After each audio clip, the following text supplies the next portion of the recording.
है खास हर अंदाज। अपने माता पिता से प्रतिशोध लेने हेतु एकांगा भेजती है नकारात्मक देवी औघर को वृंदावन। आज मेरे और नंद यशोदा के मार्ग में जो कोई आएगा वो जीवित नहीं बचेगा। और औघर की नकारात्मक शक्तियों के सामने नंद और यशोदा के प्राणों को बचाने में असमर्थ हो जाते हैं बलराम तथा कान्हा।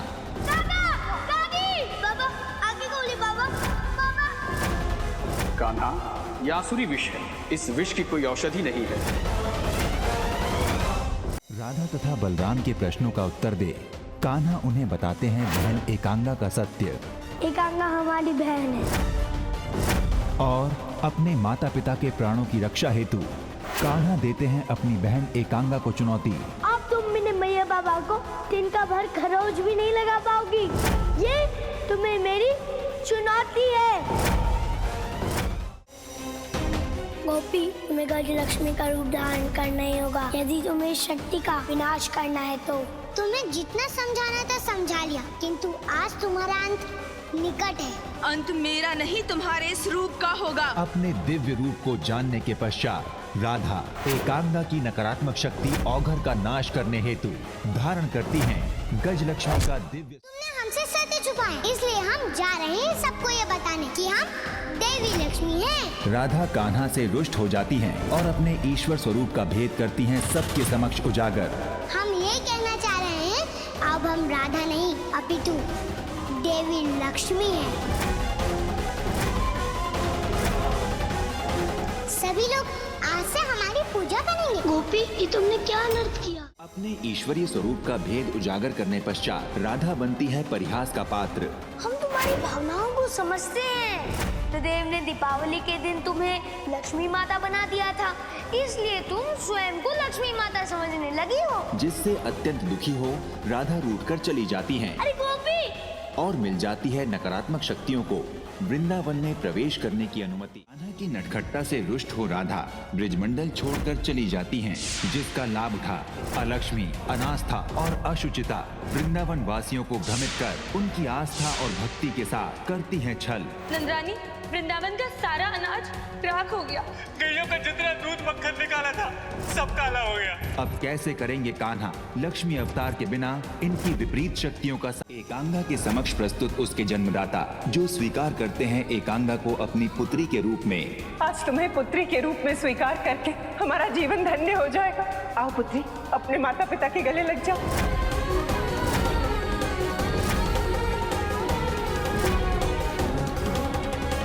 तथा इस घटना से अनभिज्ञ कान्हा खोजते हैं रुष्ट हुई लक्ष्मी स्वरूपा राधा को। नकारात्मक शक्तियों की उमड़ी सैकड़ों भैरवी सेना का सर्वनाश करने हेतु लक्ष्मी स्वरूपा राधा धारण करती हैं धन लक्ष्मी, वैभव लक्ष्मी तथा भ्रम लक्ष्मी का रूप। और अमरता प्राप्त करने की लालसा लिए कंस स्थापित करता है एकांगा के भीतर अपने आत्म तत्व का तीसरा भाग। तुम्हारा परम शत्रु वो परम अवतार श्री कृष्ण है। जाओ, मिटा दो उसे। भाई कान्हा के प्रति एकांगा को भ्रमित कर कंस करता है अपने षड्यंत्र को सफल।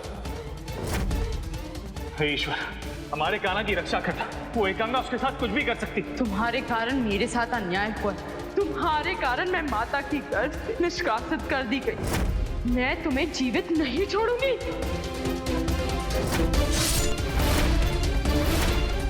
अपने आत्मा तत्व को श्री कृष्ण में स्थापित करने के पश्चात कंस करता है उत्सव की घोषणा, किंतु कान्हा की शक्ति लक्ष्मी स्वरूपा राधा का रहस्य जान कंस रचता है राधा का अंत करने का षड्यंत्र। उस कान्हा का अंत करने से पहले पूर्ण लक्ष्मी का अंत करना होगा। और यमराज के मृत्यु पाश से नचिकेत के प्राणों की रक्षा कर नई व्यवस्थाओं की स्थापना करते हैं परम अवतार श्री कृष्ण। ठहर जाइए यमदेव। प्रणाम यमदेव, आप मेरे पुत्र नचिकेत को दान में स्वीकार कीजिए। मैं ये दान स्वीकार करता हूँ।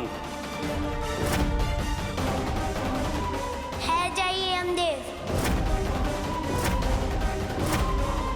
ये अनुचित है। समाज की रूढ़िवादी प्रथा को चुनौती देने के लिए श्री कृष्ण करेंगे मृत्युदाता यमराज के मृत्यु पाश से बालक नचिकेत के प्राण। नचिकेता को न्याय दिलाने हेतु श्री कृष्ण करते हैं महाक्रोधी ऋषि वाजश्रवा का प्रतिरोध। आपको ये बताने आया हूँ कि आप पिता बनने की योग्य है ही नहीं। बस बालक, इसी वक्त मैं तुम्हें शाप देता हूँ। पलक झपकते ही तुम जलकर भस्म हो जाओगे।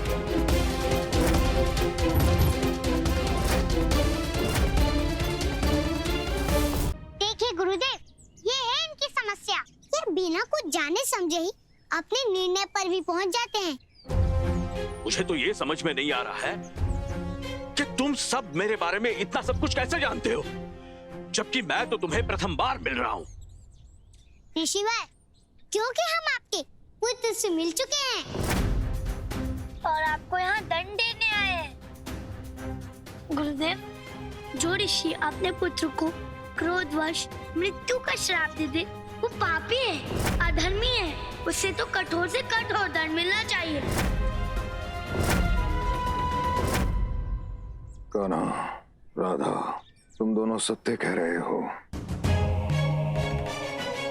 एक बालक को मृत्यु के मुकुल भेजकर ऋषि वाजिष्ठा ने अक्षम्य अपराध किया है।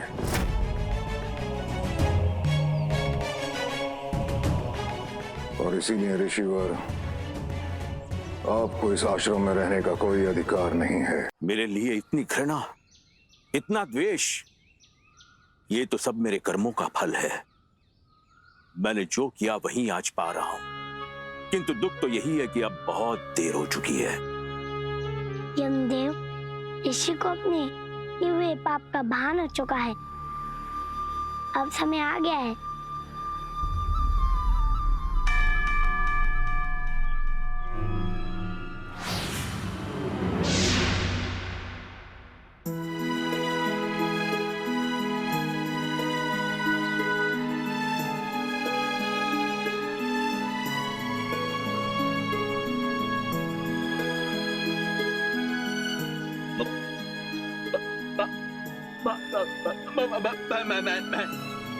मैं बोल सकता हूँ, मैं जीवित हूँ। क्यों ऋषिवर, देखा आपके मृत्यु के बाद लोग आपके विषय में क्या क्या सोचेंगे, क्या कहेंगे। देवी लक्ष्मी की धरती पर उपस्थिति से चिंतित कंस जाता है चेताने देवी के ही पूर्व अपराधी मकड़ासुर को। वो लक्ष्मी मनुष्य रूप में संसार में है। लक्ष्मी, आ रहा हूं मैं अपना प्रतिशोध लेने। अनभिज्ञ पिंड की पुकार से जुड़ा है कंस की मृत्यु का रहस्य। इस पावन स्थान के मिलने का अर्थ है कि कंस के अंत का समय अब निकट आ चुका है, जिसे साकार करेंगे श्री कृष्ण।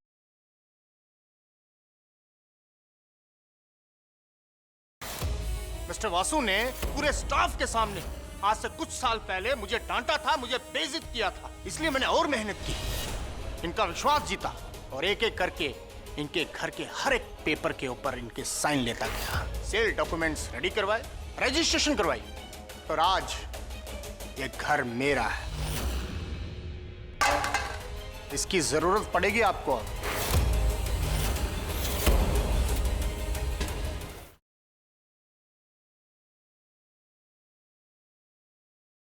जब जब पतिव्रता स्त्रियों का नाम आता है, मंदोदरी का नाम पूरे सम्मान के साथ लिया जाता है। शादी के बाद मंदोदरी ने रावण की सच्चाई को जाना, तब उसे बहुत दुख हुआ। फिर वो आखिरी समय तक रावण के साथ क्यों रही? मुसीबत आने पर मैदान छोड़कर भाग जाना बहुत आसान होता है। बिरले तो वो होते हैं जो सच के रास्ते पर चलते हैं।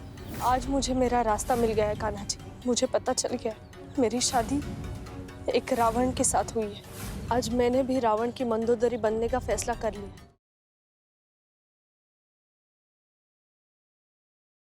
ईरा जो झूठ बोलकर कैंप के लिए गई थी ना बेलगाम, वो एक्चुअली में बेलगाम नहीं गई थी बल्कि बनारस गई थी। और जानती हो बनारस क्यों गई थी? तुम्हारा पुश्तैनी घर बेचने के लिए। तुम हमसे झूठ बोली थी।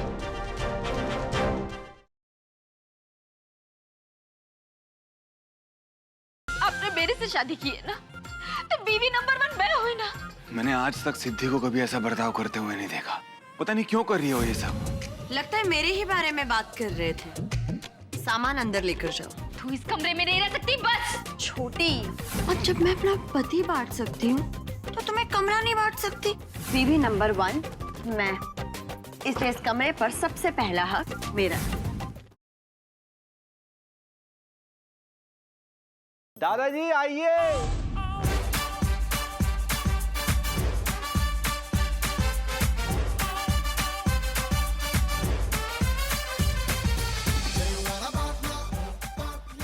इस दूध में ना जहर मिला दिया था।